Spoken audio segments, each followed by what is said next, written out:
میرے عزیزوں، لیکن یہ باتیں کہنے کے لیے بہت آسان ہیں، لیکن ہمارے کی ذمہ داریاں بنتی ہیں کہ ہمیں اپنے معاشرے کو محمد الرسول اللہ صلی اللہ علیہ وسلم جیسا معاشرہ بنانا پڑے گا، وہ سماج پیدا کرنا پڑے گا۔ نبی کریم صلی اللہ علیہ وسلم مکے کی سرزمین پر، اللہ اکبر، مکے کی دھرتی پر کس طرح سے آپ نے زندگی گزاری۔ اگر ہم یہ کہیں آج ہم بڑی آسانیوں کے ساتھ اپنے بھارت کے اندر ہیں، ہمارا بھارت ہمارا اپنا دیش ہے، ہماری جانوں سے بھی زیادہ عزیز ہے، جانوں سے بھی زیادہ پیارا ہے، ہم بھارتی ہیں الحمدللہ۔ اللہ کا یہ شکر ہے کہ اللہ نے ہمیں یہ سرزمین ہمارے باپ داداؤں سے ہمیں بائی چوائس عطا فرمائی ہے۔ اللہ تبارک و تعالیٰ نے ہمیں یہ دیا ہے، بخشا ہے اور ہمیں یہاں رکھا ہے، ورنہ بٹوارہ جب کرنے والوں نے کرا تھا اور بانٹنے والوں نے بانٹا تھا، وہ ہم تو نہ تھے بانٹنے والوں میں، لیکن جنہوں نے بھی ہوشیاری کی، شیان پتی کری، آج وہ خود چلا رہے ہیں ایک ہو جاؤ، ایک ہو جاؤ، اکھنڈ بھارت بناؤ، اکھنڈ بھارت بناؤ۔ میں نے کہا میں آگے آگے چلتا ہوں، آؤ ہم اکھنڈ بھارت بناتے ہیں، ایران کو بھی بلاتے ہیں، افغانستان کو بھی بلاتے ہیں، اے پاکستانی بھائیوں تم بھی آ جاؤ، بنگلہ دیشی بھائیوں تم بھی آ جاؤ، آؤ مل جل کر کے ایک بہترین ہندوستان بناتے ہیں، اکھنڈ بھارت بناتے ہیں، اکھنڈ بھارت بناتے ہیں، غیر منقسم۔ اکھنڈ بھارت سب سمجھتے ہیں، ہے کہ نہیں؟ جہاں کہیں کوئی بٹوارہ نہ ہو، سب ایک ہو جائیں، کتنا اچھا رہے گا انشاءاللہ تبارک تعالیٰ۔ جب پاکستان بھی مل جائے گا، بنگلہ دیش بھی مل جائے گا، افغانستان بھی آ جائے گا، ہم بھی آ جائیں گے، نیپال بھی جائے گا، الحمدللہ پھر تو مزے ہی مزے رہیں گے انشاءاللہ۔ ہمارا ملک اتنا بڑا ہو جائے گا، ہے کہ نہیں؟ ہم تو اس کے کہنے والے ہیں، اور دوسرے لوگ کہتے ہیں تو ہم جب بولتے ہیں تو ان کو بڑی چڑ ہوتی ہے، اپنا بولتے ہیں تو نہیں۔ کیوں ایسی بات ہے بھائی؟ آؤ ہم چلتے ہیں، ہم پاکستان سے کہیں گے کہ آپ کھول دو بارڈر، آ جاؤ، ہم سب ایک ہو جاتے ہیں۔ لکھو، محضر تیار کیا جائے، نوٹ تیار کیے جائیں کہ ہم سب اکھنڈ بھارت چاہتے ہیں۔ پاکستان میں بھی پاکستانیوں کو ہم للکارتے ہیں، آ جاؤ تم بھی بھارت آ جاؤ، ہم بھی پاکستان آ جاتے ہیں، مل کر کے ہم ایک بھارت آ۔ بولو تیار ہیں آپ لوگ کہ نہیں تیار ہیں؟ بولو بولو انشاءاللہ۔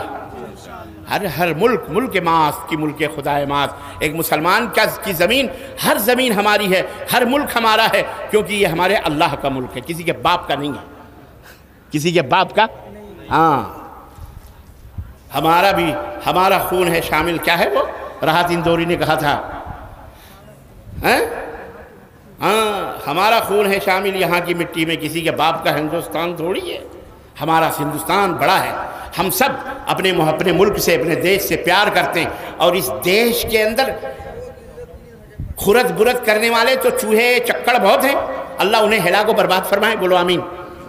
جھوٹ بول کر کے جو کھا رہے ہیں، جو کھلا رہے ہیں اپنے بال بچوں کو، جو پال رہے ہیں، جھوٹ بول کر ملک کی سمپتی لوٹ کر جو بدیسوں میں بھیج رہے ہیں، جو ہمیں فقیر بنا رہے ہیں، ہمارے اوپر نئے ٹیکس مار رہے ہیں، اللہ انہیں ہلا کو برباد فرمائے، بولو آمین۔ اور جو ہمارے دیش کی بربادی کی فکر کر رہے ہیں، سوچ رہے ہیں، اور دیش کے اندر جو فرقہ واریت، جو سمپردائکتا کر کے اپنی گدیاں بچانا جا رہے ہیں، اللہ ان سب کو نیست و نابود فرمائے، بولو آمین۔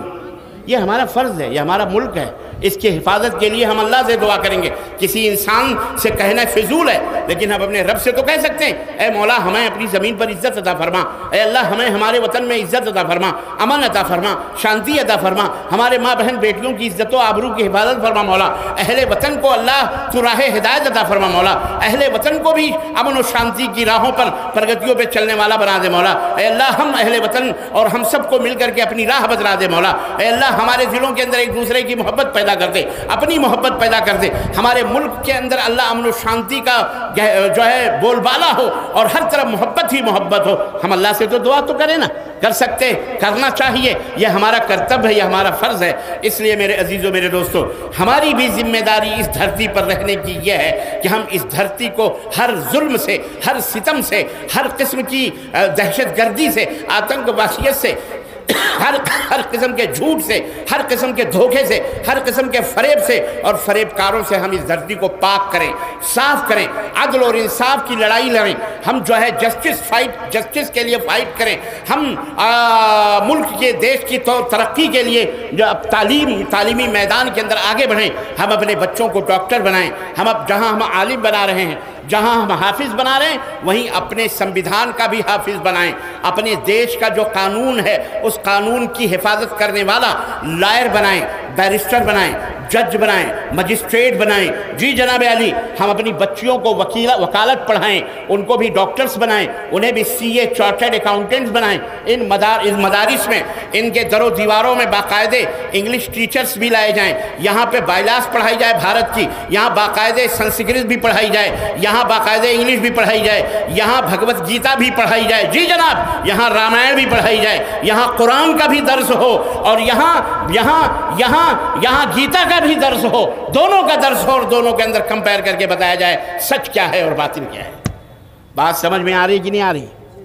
ہم ہیں مسلمان، ہمارا کلیجہ اتنا بڑا ہونا چاہیے، اتنا چھوٹا نہیں۔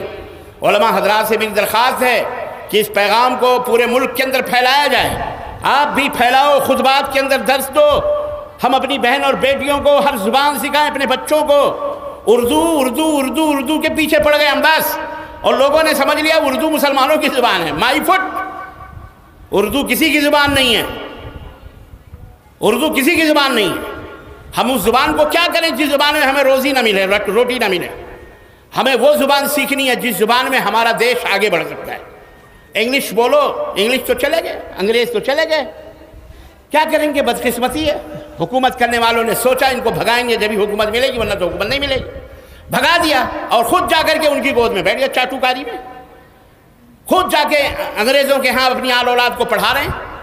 انگریزی نہیں جا رہی ہے، بیرسٹر بن گئے، عدالت میں، کورٹوں میں، کچہریوں میں، چھوٹے چھوٹے لوگوں میں، ٹرینوں میں، فلائٹوں، ہر جگہ انگلش انگلش انگلش انگلش۔ ابے جب انگلش ہی بولنا تھا تو انگریزوں کو بھگایا کیوں بغیر؟ تو کیا ضرورت تھی انگریزوں کو بھگانے کی جب انہی کی چڈی بنیان پہننا تھی، انہی کے تلوے چاٹنے تھے، انہی کے جوتے سروں پہ لے کے چڑھنے تھے، تو نے بھارت کو بنایا کیوں؟ کیا ضرورت تھی اتنے مسلمانوں کو قتل کروانے کی؟ کیا ضرورت تھی اتنی جد و جہد اور محنت کرنے کی جب انہی کی گود میں اپنی ہی بھاشا سے بلاತ್ಕಾರ تم کو کرنا ہے؟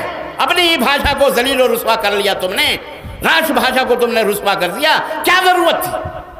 چھوٹے چھوٹے پلین میں سفر کر رہا تھا، آئے میں راستے میں ایئر ہوسٹس وہ ڈور کے پاس جو سیٹ ہوتی ہے وہاں جو ہے کھڑی ہو کر کے انگلش میں کر رہی ہے۔ اب میں دیکھ رہا ہوں، مجھے تو نہیں سمجھ میں آئی، تھوڑی بہت آئی کہ یہاں بیٹھے ہیں تو ایسے کرو ویسے کرو۔ اس کو میں بلایا، میڈم ایکسکیوز می، تو کہنے لگی جی۔ میں نے کہا کہ آپ کو ہندی نہیں آتی؟ تو بولتی آتی ہے۔ تو میں نے کہا ہم کوئی انگریزوں کی اولاد سمجھ رکھا ہم کو؟ ہم کیا انگلینڈ میں ہیں؟ فلائٹ میں بیٹھنے کا مطلب یہی ہے کہ ہم بھارتی نہیں ہیں، ہم انگریز ہو گئے؟ واہ! یہ دیکھیں ذہنی تھا جو ناخوب بتدریج وہی خوب ہوا، تھا جو ناخوب بتدریج وہی خوب ہوا، کہ غلامی میں بدل جاتا ہے قوموں کا ضمیر۔ یہ غلامی تھی 150-200 برس انگریزوں کی، جس نے آج بھی ان غلاموں کو غلام بنا رکھا ہے۔ آپ انگریزی میں گالی دو، انگریزی میں برا بھلا کہو، دانت چیار کر خوب، کوئی بات نہیں، خوش ہوں گے کہ ہم کو انگریزی میں گالی دی، پتہ ہی نہیں اس کو انگریزی میں کیا بول رہا ہے۔ اور اردو میں دعائیں دو تو اس کا ماتھا ٹھنک جاتا ہے، جیسے ہم نے اس کو خونخوار نظروں سے کیا کہہ دیا۔ یہ ہمارے ملک کا حال ہے۔ تو بھیا کیا کرو گے؟ انگریزوں نے وہ کیا ہے کام، تو آپ انگریزی اپنے بچوں کو نہیں سکھاؤ گے تو نوکری بھی نہیں ملے گی، چھوکری بھی نہیں ملے گی، ہے کہ نہیں؟ ہاں، اب یہ تیار بیٹھے ہیں انگریزی میں، انگریزی پڑھاؤ تو پڑھاؤ، کوئی مسئلہ نہیں۔ یاد رکھو، ہمیں کسی کی بھاشا سے، کسی کی زبان سے کوئی دشمنی نہیں۔ ہماری ہر بھاشا جو بھی اس دنیا کے اندر بولتے ہیں، ہمارے اللہ نے ان کو بخشی ہے، ہمیں ذمہ داری ہے کہ ہم اس بھاشا میں ان کو اسلام کی، اللہ کی، رسول کی باتیں بتائیں، ان کو زندگی گزارنے کا سلیقہ اور طریقہ، شادی بیاہ کرنے کا ڈھنگ، یہ تمام سب بتائیں۔ یہ ہماری ذمہ داری۔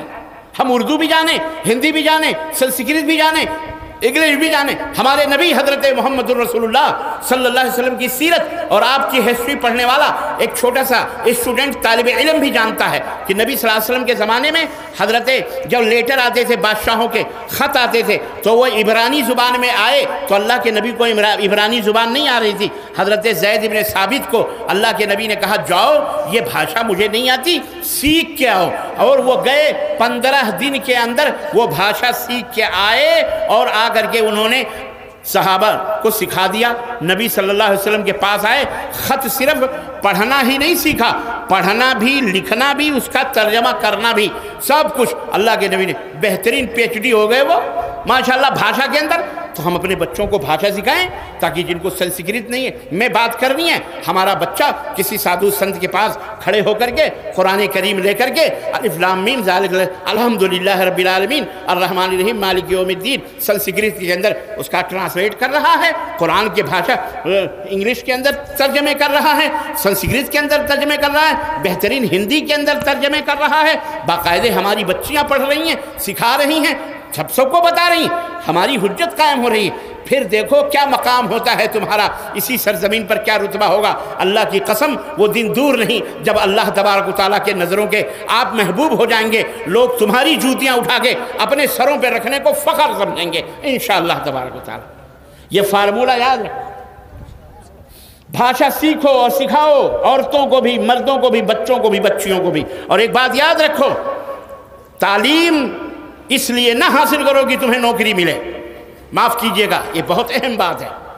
تعلیم اس لیے نہ حاصل کی جائے، ایجوکیشن کا مقصد پیسہ کمانا نہیں، ایجوکیشن سے زندگی جینے کا سلیقہ آتا ہے، ایجوکیشن سے اپنے آپ کی، اپنے اسرہ کی، اپنے خاندان کی، اپنے سماج کی، اپنے معاشرے کی ترقی کا سلیقہ آتا ہے، گفتگو کرنے کا ادب، آداب، تہذیب، تمدن، اخلاقیات، برائیوں سے دوری، منکرات سے اجتناب، پرہیزگاری، اللہ تبارک و تعالیٰ کے حکم کی فرما برداری، یہ تمام عدل اور انصاف تعلیم سے آتا ہے، تعلیم ہم کو دیتی ہے.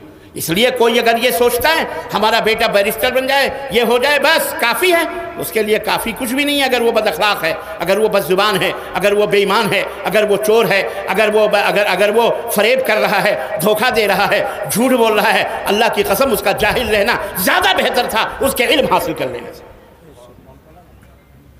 تعلیم اللہ سے ملانے والی چیز ہے، تعلیم جنت تک پہنچانے والی چیز ہے، تعلیم اللہ کے نزدیک بہت اہم چیز ہے. اس لیے اپنے بچوں کو روزی روٹی کے لیے نہ پڑھاؤ، اپنے بچوں کو بہترین انسان بنانے کے لیے، بہترین انسان بنا کر اس دنیا کو بہترین بنانے والا، اپنی بیوی بچوں کو، اپنے اولاد کو بنانے والا سکھاؤ. اس لیے تعلیم، نوکری تو جھک مار کر کے آئے گی انشاءاللہ تبارک و تعالیٰ، آج نہیں تو کل انشاءاللہ تبارک و تعالیٰ. عزیزان گرامی قدر، تو سماج اور معاشرے کو ہمیں چاہیے کہ ہم محمد الرسول اللہ صلی اللہ علیہ وسلم نے جس طرح سے اپنا سماج بنایا تھا، آپ کے سماج میں ساری برائیاں تھیں. جب آپ مکے کے اندر آئے ساری برائیاں تھیں، چوری بھی تھی، زناکاری بھی تھی، بدکاری بھی تھی، لوٹ بھی تھا، کھسوڑ بھی تھا، جھوٹ بھی تھا، دغابازی بھی تھی، زناکاری بھی تھی، ایک عورت 10 مردوں سے بیاہ کرتی تھی. ظلم اور ستم کی چکیوں میں لوگ پسے ہوئے تھے، اللہ کے ساتھ شرک بھی تھا، اللہ کے ساتھ گستاخی بے ادبی بھی تھی. اللہ کے نبی نے کیسے اس معاشرے کو چینج کیا، کیسے اللہ کے نبی نے اس معاشرے کو بدلا، اور کیسے ان کے دلوں میں اللہ کا خوف پیدا کیا کہ اللہ اکبر. ہم نے وہ دن بھی دیکھا کہ وہی عورت جو 10 مردوں سے شادیاں کرنے کو فخر سمجھتی تھی، جب وہ اسلام کے آغوش میں آتی ہے، نبی کائنات صلی اللہ علیہ وسلم کے ہاتھوں پر بیعت کرتی ہے، اور اس سے زندگی میں ایک غلطی سرزد ہو جاتی ہے، یعنی اس سے زنا ہو جاتا ہے، بھول چوک زنا ہو جاتا ہے. غلطی انسان سے ہی ہوتی ہے، ان سے بھی غلطی ہو گئی، لیکن پیٹ میں جب بچہ آیا تو احساس جرم نے بے قرار کیا، بے چین کیا، نیندیں حرام کر دیں. اللہ کے خوف نے انہیں کھانا پینا ان کے اوپر حرام کر دیا. ڈرتے ہوئے نبوت کی بارگاہ میں حاضر ہوئیں. نبی کریم صلی اللہ علیہ وسلم خدمت میں کہا طہرنی یا رسول اللہ، اللہ کے نبی مجھ سے جرم ہو گیا، میں نے زنا کر لیا ہے، مجھے پتھروں سے مار مار کر کے ہلاک کر دیا جائے، مجھے پاک کر دیا جائے. اللہ کے نبی نے چہرہ ادھر کر لیا، کہا جاؤ جب یہ بچہ پیدا ہو جائے تب آنا. اللہ اکبر، اللہ اکبر. رحمت للعالمین ہیں، اللہ اکبر، رحمت للعالمین ہیں، پوری کائنات کے لیے رحمت بنا کے بھیجے گئے. کہا جرم تم نے کیا ہے، پیٹ میں پلنے والا ننھا منا بچہ معصوم ہے، اس نے جرم تو نہیں کیا ہے، اسے کیوں ہلاک کیا جائے، جاؤ جب یہ پیدا ہو جائے گا تب آنا. اللہ اکبر. وہ خاتون چلی گئیں اور کچھ دنوں کے بعد بچہ پیدا ہوا. بازی ختم تھی، اللہ کے نبی نے بلایا نہیں تھا اپنی عدالت میں، مقصد یہ تھا جاؤ اللہ سے توبہ وغیرہ کر لو، اللہ معاف کرنے والا ہے. لیکن اس خاتون کے اندر جو تقوی اللہ کے نبی نے پیدا کیا تھا، جو آئینہ دل ہو چکا تھا اس آئینے میں اس کے جرم بہت بڑے نظر آئے. پھر نبی کے بارگاہ میں گود میں بچہ لیے ہوئے حاضر ہوئی. انہوں نے کہا اللہ کے نبی طہرنی، بچہ پیدا ہو چکا ہے، اللہ کے نبی اب مجھے پاک کر دو. پاک کرنے کا مطلب سمجھ رہے ہو آپ؟ مطلب مجھے سنگسار کر دو، مطلب میں شادی شدہ ہوں، پتھروں سے مار مار کر، یہ اسلامی قانون ہے، حد ہے، مجھے پتھروں سے مار کر ہلاک کر دو. اللہ کے نبی نے کہا جاؤ اس کو دودھ پلاؤ، تم اس کی ماں ہو، یہ اگر دودھ نہیں پائے گا تو یہ مر جائے گا، جب یہ روٹی کھانے کے لائق ہو جائے تب لے کے آنا. جاؤ. اللہ کے نبی صلی اللہ علیہ وسلم کی رحمت اللہ علیہ جاؤ. چلی گئی. کچھ دنوں کے بعد، چند مہینے کے بعد، احساس جرم جو تھا وہ انہیں سونے نہیں دے رہا تھا. بچے کے ہاتھ میں روٹی کا ٹکڑا لے کر کے نبی کی خدمت میں حاضر ہوئی کہ اللہ کے نبی اب یہ خود سے روٹی کھانے لگا ہے، اللہ کے نبی مجھے پاک کر دو، میں اللہ کے غضب سے ڈرتی ہوں، اللہ مجھے سزا دے گا، دنیا میں مجھے سزا دے کے پاک کر دو. اللہ اکبر. تب اللہ کے نبی نے کیا کریں، عورت مصر ہے، چھوڑ نہیں سکتے، چلی جاتی کہیں تو بات الگ تھی، بار بار سامنے اللہ کے نبی نے کہا جاؤ اس کو سنسار کر دو، حد اسلامی قائم کر دو. اسے حد اسلامی قائم کی گئی. عورت کو گڑھا کھود کر یہاں کمر تک اس کے اندر کھڑا کر کے مٹیاں ڈھاب ڈھاب کر پھر اوپر سے پتھر مار کر کے اسے ہلاک کیا جاتا تھا، مر جانا تھا اسے. کسی نے ایک پتھر ایسا کھینچ کے مارا کہ کھوپڑی سے خون کا فوارہ نکلا اور وہ چیٹے اس کے جسم پہ آئے تو اس نے بڑی گندی بات کہی اس خاتون کے بارے میں، اور اس نے خون کو جھاڑا، کہا اس ناپاک خون نے میرے جسم کے کپڑے کو ناپاک کر دیا. یہ خبر مدینے کے تاجدار حضرت محمد الرسول اللہ صلی اللہ علیہ وسلم تک پہنچائی گئی تو آپ نے جلال میں آنکھیں کھڑی کی اور فرمایا لوگو تم نے اس کے خون کو ناپاک کہا ہے، اللہ کی قسم اگر مدینے کے گنہگاروں پر اس کے توبہ کو تقسیم کر دیا جائے تو مدینے کے سارے گنہگار اللہ انہیں پاک و صاف کر کے ان کے گناہوں کو معاف کر دے گا. اس نے وہ توبہ کی ہے. یہ سماج کی تعمیر کی تھی محمد الرسول اللہ صلی اللہ علیہ وسلم نے. آج ہم کہاں ہیں میرے مسلمان بھائیوں، میرے دوستوں؟ ہمیں اور آپ کو سوچنا پڑے گا ہم کہاں ہیں. تعلیمی طور پر پیچھے، معاشرے کے اندر دھوکہ، فریب، ایک دوسرے کی غیبت، چغلی، قتل، خون، غارت گری، ایک دوسرے کے حقوق کو ہضم کرنا، ہڑپ کرنا، یہ ہمارا شیوا بن چکا ہے. جبکہ ہم جانتے ہیں کہ اگر آپ نے ایک بالشت زمین بھی کسی بھی مسلمان کی ہو یا یہودی کی ہو یا نان مسلم کی ہو، ناجائز طور پر آپ نے ماری ہے، ہدف کی ہے، ہڑپ کری ہے، تو خانہ کعبہ نہیں، پوری دنیا نہیں، خانہ کعبہ کے خلاف پوری زندگی پکڑ پکڑ کر تم معافی مانگتے رہو، اللہ کی قسم وہ گناہ معاف نہیں ہو سکتا. اللہ اپنا حق تو معاف کر دے گا لیکن بندے کا حق اللہ معاف نہیں کرے گا. وہ ایک بالشت زمین کے بدلے 7 زمینوں کا طوق اپنے گلے میں ڈال کر رب کی بارگاہ میں کھڑا. یہ ہمارا عقیدہ ہے، یہ ہمارا اسلام ہے، یہ ہمارا دین ہے، یہ اللہ کا فرمان ہے. یہ سماج کہاں ہے ہمارا؟ کیا ہم ایسے ہیں؟ ہم اپنی بیٹیوں کو اپنی باپ کی جائیداد میں حق دیتے ہیں. باپ مر گیا، 3 بیٹے 3 بیٹیاں، 2 بیٹے 1 بیٹی، 4 لڑکیاں 5، 2 لڑکے 1 لڑکا، 10 5 بیٹیاں چھوڑ کے جاتا ہے. بھائی لوگ باپ کے مرنے کے بعد آپس میں زمین اور جائیداد اور گھر اور پراپرٹی بانٹ لیتے ہیں. بہن کو کوئی نہیں پوچھتا ہے، ماں تک کو نہیں کوئی پوچھتا ہے. کہاں ہے اسلام؟ یاد رکھو، ماں کا حق ہے، پھوپھی کا حق ہے، بیٹی کا حق ہے، بہن کا حق ہے.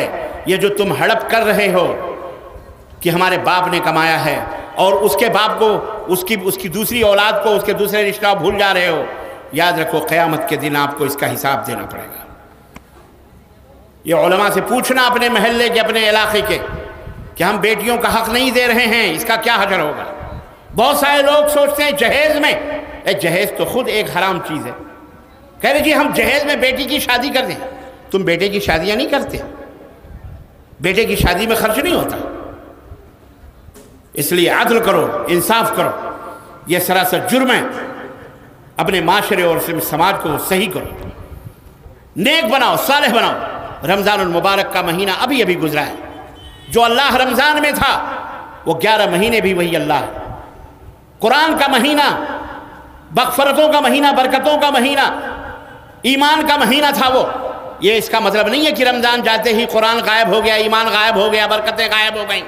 نہ، بلکہ اللہ کے رسول صلی اللہ علیہ وسلم نے فرمایا کہ شوال کے مہینے میں عید کے بعد جو کوئی مرد یا عورت 6 روزے رکھ لے پورے شوال میں کنٹینیو بھی یا 1 بائی 1 چھوڑ چھاڑ کے 6 روزے اس نیت سے کہ میرے نبی کا فرمان ہے، اللہ کے نبی فرماتے ہیں اس کا اجر و ثواب ایک زمانے کے 1 سال کے روزے رکھنے کے برابر. صرف 6 روزے. رمضان کا روزہ فرض تھا لیکن جمعرات اور پیر کے روزے سنت ہیں، اللہ کے نبی رکھا کرتے تھے. اس لیے میرے مسلمان بھائیوں اور میری ماں بہنوں، روزوں کو اپنی زندگی کا شعار بنا لو.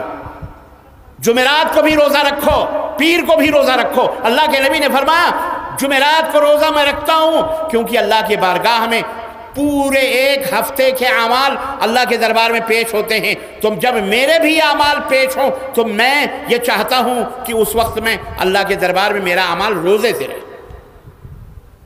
اس لیے روزے کو اپنی زندگی کا حصہ بنا لو. ہر مہینے کے 3 روزے سنت ہیں جنہیں ایام 20 کہتے ہیں. 12، 13، 14 عربی کے حساب سے. 12، 13، 14 شوال، 12، 13، 14 محرم، 12، 13 ذی-القعدہ. ایسے ہر مہینے کے ایام 20 کو یا 13، 14، 15 3 دن روزہ رکھو. اللہ کے نبی صلی اللہ علیہ وسلم فرماتے ہیں اس کا بھی اجر و ثواب 1 سال روزہ رکھنے کے برابر. تو عزیزان محترم، یہ قرآن کو ترجمے کے ساتھ پڑھو. قیام اللیل جو ہم نے تہجد پڑھی، تراویح پڑھی، الحمدللہ اس کی عادتیں ڈالو. ایک مہینے تک ہم نے نماز پڑھی ہے، اب اس کو کنٹینیو کرو. سونے سے پہلے کم از کم 8 رکعت پڑھ لو. 3 رکعت، 1 رکعت وتر پڑھ لو سونے سے پہلے. کبھی بھی عشاء اگر نہیں تو عشاء کے بعد پڑھ لو. بہت سارے لوگ کہتے ہیں کہ تہجد کی نماز سونے کے بعد پڑھنی چاہیے. نہیں، اس کا ٹائم عشاء کی نماز کے بعد سے لے کر فجر کی اذان تک تہجد کا ٹائم ہوتا ہے. جب کبھی بھی آپ کو موقع ملے پڑھ لو. میری ماں بہنوں، تم بھی پڑھو جیسے رمضان کو تم نے پڑھا ہے. اس طرح آباد کرو اپنے گھروں کو. اور سنو، شیطان جیسا کہ میں نے بتایا حضرت نوح کے زمانے میں دھیرے دھیرے نسلوں کو برباد کیا. 300 برس کے بعد حضرت نوح علیہ السلام کی نسل میں شرک داخل ہوا. آج ہمارے معاشرے میں بھی شرک آ رہا ہے دھیرے دھیرے، بدعات بھی آ رہی ہیں. ہمارے بچے باہر سے ادھر ادھر سے، ہم برادری دیکھتے ہیں، دین نہیں دیکھتے. شادیاں کر کے لاتے ہیں. وہ لڑکی ہو سکتا ہے وہ لڑکی کسی تعویذ اور گنڈے اور پلیتے والے گھرانے کی ہو، درگاہی مزاری کی لڑکی ہو، کسی نیاز اور فاتحے والے قرآن خوانی والے کی بیٹی ہو، آپ کو پتہ نہ ہو، اور گھر میں آ کر یہاں پہ بھی وہی کالے دھاگے، تعویذ اور جھنڈے بنڈے شروع کرے. میں نے سنا ہے کہ اس علاقے میں باقاعدے اوجھے کھوشے بہت ہیں. یہاں باقاعدے دھمکیاں دیتی ہیں عورتیں، اگر میرے سے پنگا لوگے تو فلانے اوجھے سے، فلانے کون سی جگہ ہے پتہ نہیں، مسان ہے، فلانے کے مسان پہ جا کے مٹی ڈال دوں گی، پانی ڈال دوں گی، برباد ہو جاؤ گے، یہ کر دو گے. یہ تمام سب خرافات مسلم معاشرے میں. اس آپ کے بڑھتلہ اور اس کے قرب و جوار پاکوڑ جو یہ شہیدین کی دھرتی ہے، اہل الحدیث کی دھرتی ہے، آج یہاں یہ ماحول پیدا ہو رہا ہے. تعویذ گنڈے پلیتے والے خوب گھوم رہے ہیں، جھاڑ پھونک کے نام پر شرک اور خرافات پھیلا رہے ہیں. اس لیے اے مسلمانوں، اے علماء حضرات، اپنے خطبوں کا موضوع بناؤ تعویذ گنڈے پلیتے یہ حرام ہیں، یہ شرک باللہ ہیں. ماں بہنوں بیٹیوں کی ایمان اور عقیدے اب شیطان گمراہ کر رہا ہے اس طرح سے. ہم نے بہت سارے گھر دیکھے ہیں باقاعدے اس کے اوپر نقشے بنے ہوئے ہیں تعویذوں کے، جناب نقشے بنے ہوئے ہیں، مزار کے فوٹو لگے ہوئے ہیں، جی جناب اجمیر کے فوٹو لگے ہوئے ہیں، درگاہ کے فوٹو لگے، اس پہ نقشے بنے ہوئے ہیں. شو بازی میں کی یہ شو ہے، خوبصورتی ہے. خوبصورتی میں اس طرح سے یہی کہیں میں نے لطیفہ پڑھا تھا کہ بھارت کی کوئی لڑکی چائنا گئی گھومنے کے لیے،